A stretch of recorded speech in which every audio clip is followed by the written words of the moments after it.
पवित्र मन और पूर्ण समर्पण भाव से मैं इसी तरह भारत के लोगों की महानता के गीत गाता रहूं। देश की सामूहिक शक्ति को हम सब इसी जनता जनार्दन से प्रार्थना है। मेरे प्यारे देशवासियों, पिछले कुछ सप्ताह से देश के अलग अलग हिस्सों में जबरदस्त बारिश हो रही है, जिन्होंने मन की बात पर अनेक कार्यक्रम किए। इस कार्यक्रम को देश की 22 भाषाओं के साथ 12 की बात कार्यक्रम को अपनी स्थानीय भाषा में सुना। आप में से बहुत से लोगों को विभिन्न टीवी चैनल्स को, रीजनल टीवी चैनल्स का भी आभारी हूँ जिन्होंने लगातार इसे दिखाया है। मन की बात के द्वारा हमने जिन मुद्दों को उठाया उन्हें लेकर कई मीडिया हाउसेज ने मुहिम भी चलाई। इंडिया रेडियो से जुड़े सभी लोगों की भी सराहना करूंगा। उनके अथक प्रयासों से मन की बात, जब मैं मन की बात के लिए आई चिट्ठियों को पढ़ता हूँ, हमारे देश में कितने प्रतिभावान लोग हैं, उनमें लोग भी चकोर पक्षी की तरह देश की उपलब्धियों को, लोगों की सामूहिक उपलब्धियों को इतने गर्व से सुनते हैं। मन की बात की 10 वर्ष की यात्रा ने एक ऐसी माला तैयार की है, नए व्यक्तित्व जुड़ जाते हैं। हमारे समाज में सामूहिकता की भावना के साथ जो भी काम हो रहा हो, उन्हें मन की बात के द्वारा सम्मान मिलता है। एक धारणा ऐसी घर कर गई है कि जब तक चटपटी बातें ना हो, नकारात्मक बातें ना हो, तब तक उसको ज़्यादा तवज्जो नहीं मिलती है। लेकिन मन की बात ने साबित किया है। माननीय प्रधानमंत्री जी मन की बात অনুষ্ঠান অর্থাৎ 114তম যে এপিসোড, সেটা একটু আগে সেটা আমরা শুনলাম এবং এই মন কি বাত অনুষ্ঠানের যারা আজকে আয়োজন করেছেন সবাই আগরতলা মণ্ডলের উদ্যোগে এবং সেই উদ্যোগকে আমি স্বাগত জানাবো, ধন্যবাদ। এবং এতে করে আমাদের মাঝে উপস্থিত আছেন ত্রিপুরা প্রদেশ, সারা পৃথিবীর মধ্যে একটা আলোচ্য বিষয় যে মাননীয় প্রধানমন্ত্রীজি কি করে 140 কোটি মানুষের সাথে মন কি বাত অনুষ্ঠানের মাধ্যমে উনি প্রতি মাসের শেষ রোববারে উনি যোগাযোগ করেন।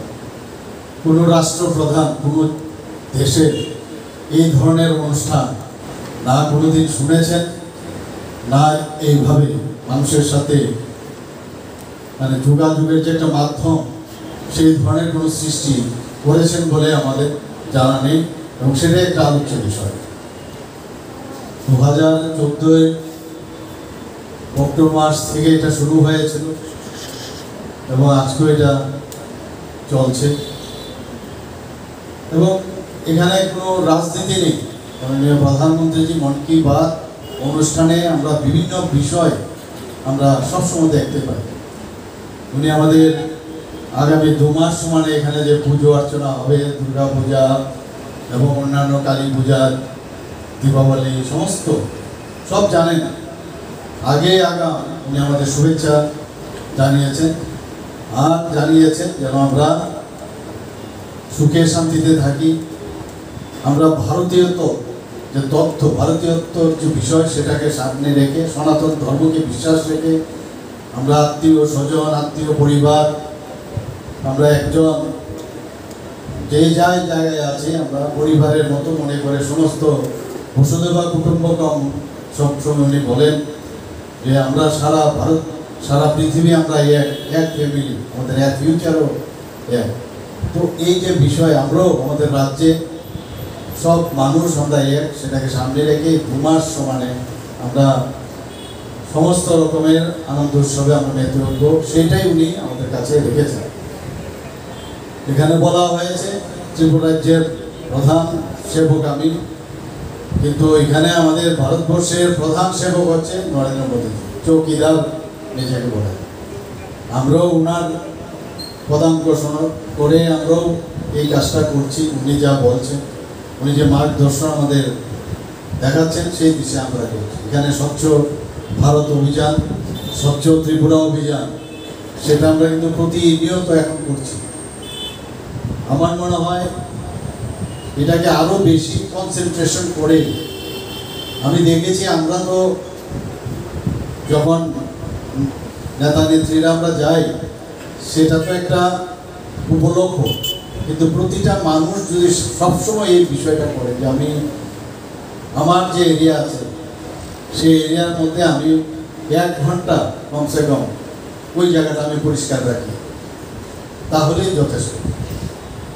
এটা কিন্তু শেখাই বারবার, কিন্তু আমাদের নিজেদের ব্যস্ততার কারণে, আর ব্যস্ত লোক ওই লোকই যার কোনো ব্যস্ততা নেই। আমি যতটুকু বুঝি, ব্যস্ততার মধ্যেও সময়, যারা সত্যিকারের কাজ করে তারা ব্যস্ততার জন্য চিন্তা করে না। আমরা মনে করি আমরা ব্যস্ত না, কাজের কতটুকু at the end of the day আপনি ভাববেন আজকে আমি কি করলাম, দেখবেন যে অনেক কাজ আপনি করেননি। তো সেই কাজটাই আমাদের করা উচিত। স্বচ্ছতা শুধু রাস্তাঘাট বাড়িঘর তার স্বচ্ছতা না, মনের স্বচ্ছতা আমাদের পরিষ্কার করা প্রয়োজন। উনি বারবার প্রথম যে কথাটা বলেছেন যে স্বচ্ছ ভারত অভিযানের মাধ্যমে, বা উনার যে এপিসোড মন কি বাত অনুষ্ঠান, পজিটিভ ভাইব্রেশনের কথা বলছেন, নেগেটিভ ভাইব্রেশনের কথা উনি বলেননি। উনি এটাও বলেছেন আজকাল অনেক পত্রপত্রিকায় দেখি নেগেটিভ ভাইব্রেশনের একটা নতুন একটা জিনিস সৃষ্টি হয়েছে, স্পাইসি মনে হয়, সবাই বসে থাকে, কিন্তু পজিটিভ ভাইব্রেশনও যে মানুষ আকৃষ্ট করে, উনি সেটাই বলছিলেন, সেটাই বলার চেষ্টা করেছেন যে পজিটিভ ওয়েতে যদি আমরা চিন্তা করি তাহলে কিভাবে মানুষ অ্যাকসেপ্ট করে মন কি বাত অনুষ্ঠান তার একটা দৃষ্টান্ত করে আমরা পজিটিভ কথা বলা, পজিটিভ চিন্তা করা। কারণ এটা কিন্তু একটা মনুষ্যের একটা, আমি বলবো অনেকটা এই ধরনের নেগেটিভ বাতাবরণে যাওয়ার একটা প্রবণতা বেশি থাকে। আমরা যখন ক্লাস 7-8 পড়তাম, আমাদের টিচাররা বলতো যে খারাপের দিকে যাওয়ার প্রবণতা সবচেয়ে বেশি থাকে, অর্থাৎ নেগেটিভের দিকে। কাজে চেষ্টা করবে সবসময় পজিটিভের দিকে তাকাতে। এর জন্য অনেক সময় আমরা দেখি এডিকশনের যে কথা আজকে আমরা বলছি, ত্রিপুরাতে চারিদিকে যুব সমাজের 18 বছর থেকে এই 32 বছর পর্যন্ত আপনারা দেখবেন চারিদিকে এটা নেগেটিভ মানসিকতা। আমার মনে আছে যে এই এডিকশনের একটা ছেলে এডিকশন থেকে বেরিয়ে এসছে, বিলুনিয়াতে আমি একটা প্রোগ্রামে গিয়েছিলাম, সেখানেও বলছিল যে অনেকে আছে যে সঙ্গ দোষে কিন্তু অনেক সময় নষ্ট হয়, কিন্তু সেও তার শিকার ছিল। ও বলছে I was a very good player, এবং আমি একজন ভালো স্টুডেন্ট ছিলাম, ভালো চাকরিতেও আমি ঢুকেছিলাম, কিন্তু আমার সবসময় একটা চেষ্টা কি থাকতো যে আমি সেন্টার অফ অ্যাট্রাকশনে চাই। কোথাও গেলে আমি যেটা বলছি মানুষ আমার শুনতে হবে, শুনতে গেলে এই যে একটা ফিলিং অফ ওয়েল বিং, এটা এই ধরনের নেশা করলে অনেক সময় এমন সব কথাবার্তা বলে যাতে করে মানুষ ওর দিকে তাকিয়ে থাকে। এই যে অ্যাট্রাকশন নেওয়ার জন্য এই যে নেশাটা করে, তাতে করে করতে করতে ও এটার মধ্যে ঢুকেই গেল, আর আস্তে আস্তে করে নিজেও ধ্বংসের দিকে যাচ্ছিল এবং সে সেখান থেকে বেরিয়ে এসছে। তো এটা আমি একটা উদাহরণ দিলাম। তো মাননীয় প্রধানমন্ত্রীজি সেই কথাটাই বলছেন যে ভোকাল ফর লোকাল। কিন্তু ছোট ছোট জিনিস আমি দেখলাম প্রথম এপিসোডে, যদি আপনারা দেখেন, আমি লক্ষ্য করছিলাম আমাদের যে প্রোডাক্ট, এই প্রোডাক্টগুলো প্রথম এপিসোডে আমরা যা দেখছিলাম, আজকে এই ভোকাল ফর লোকালের পরে এখনকার ফিনিশিং প্রোডাক্ট, এই যে ভ্যালু এডেড যে উনি প্রোডাক্টগুলো করছেন, বিদেশের বাজারে সেই জিনিসগুলো এখন কিন্তু এসকেলেশন হয়ে দাম কিন্তু বেশি পাচ্ছে, সেগুলো যাচ্ছে না আমাদের এখানে। আজকে উনি বলেছেন যে আমেরিকাতে গেছেন, এতগুলো আমাদের এখানে ভারতবর্ষের সৃষ্টি, হাজার হাজার বছরের সমস্ত আমাদের মূর্তিগুলো বাইরে নিয়ে গেছিল, লুট করে নিয়ে গেছে।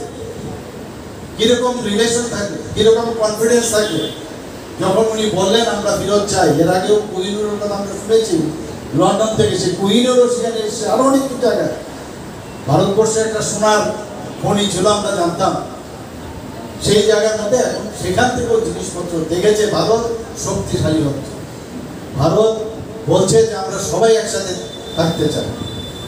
এই যে ভাবনা মানুষ ফিরে দিচ্ছে, আমরা ভাগ্য ভালো এই ধরনের একজন প্রধানমন্ত্রী আমরা পেয়েছি। ওনার সামনে রেখে আমরাও চাই, আর এইসব নেগেটিভ করে কোনো লাভের লাভ হবে না, কোনো হয় না। রাজনীতির পট পরিবর্তন এই নেগেটিভের বার্তা দিয়ে কোনোদিন সম্ভব হয় না। নিজের বিবেককে আগে জিজ্ঞেস করতে হবে আমি ঠিক করছি কিনা। কাউকে নির্দিষ্ট করে মুখ্যমন্ত্রীর 2 মাইল ওনার বাড়ির থেকে একটা কুকুর মারা গেছে, এটা একটা নিউজ, কিন্তু মুখ্যমন্ত্রীকে আগে জ্বলাবে। মুখ্যমন্ত্রীর কাকাতো ভাইয়ের ছেলে ড্রাইভারের কার খেয়েছে, এটা মুখ্যমন্ত্রীকে একটা নিউজ করতে হবে। এই হচ্ছে স্ট্যান্ডার্ডাইজেশন, মানে এখন নিউজ আস্তে আস্তে নিজে কিন্তু অধঃপতনে যাচ্ছে, নিজের দিকে অধঃপতনে যাচ্ছে। চাঁদা নিয়ে জুলুম মুখ্যমন্ত্রীর কেন্দ্রে, আর করতে করতে এমন অবস্থা হয়েছে মুখ্যমন্ত্রীর কেন্দ্রের বাইরের কথাও বলছে না, বুঝো যে মুখ্যমন্ত্রীর কেন্দ্রে দেখা গেল আমার কেন্দ্রেই না, এরকম ক্লাবের কথাও বলছে। কারণ এই যে সন্তুলন মাথার যে ব্রেইনের যখন এদিক সেদিক হয়, নেগেটিভ মাইন্ডসেট যখন হয়ে যায়, সেটা হয় তো নিচের দিকেই যাচ্ছে, মানুষ বুঝছে সব। আর এইভাবে পট পরিবর্তন কোনোদিন হয় না। আর মাননীয় প্রধানমন্ত্রীজির নেতৃত্বে আমি কালকে এক জায়গায় বলেছি যে আগামী দিন আমি রক্তর বিষয় নিয়ে আমি বলছিলাম, একটা রক্তদান শিবিরে আমি গিয়েছিলাম। রক্তের যেমন কোনো সাবস্টিটিউশন হয় না, রক্তের যেমন কোনো ধর্ম হয় না, ভারতীয় জনতা পার্টি ঠিক সেই রকম একটা সময় আসবে যে তারও কোনো সাবস্টিটিউশন কোনো পার্টির থাকবে না, এটা আমি বলে দিতে পারি। এবং তারও সব ধর্মের উপরে উঠে সবকা বিকাশ আর বিশ্বাস, তার প্রয়াস, তার কথা আমাদের এই ভারতীয় জনতা পার্টি বলে।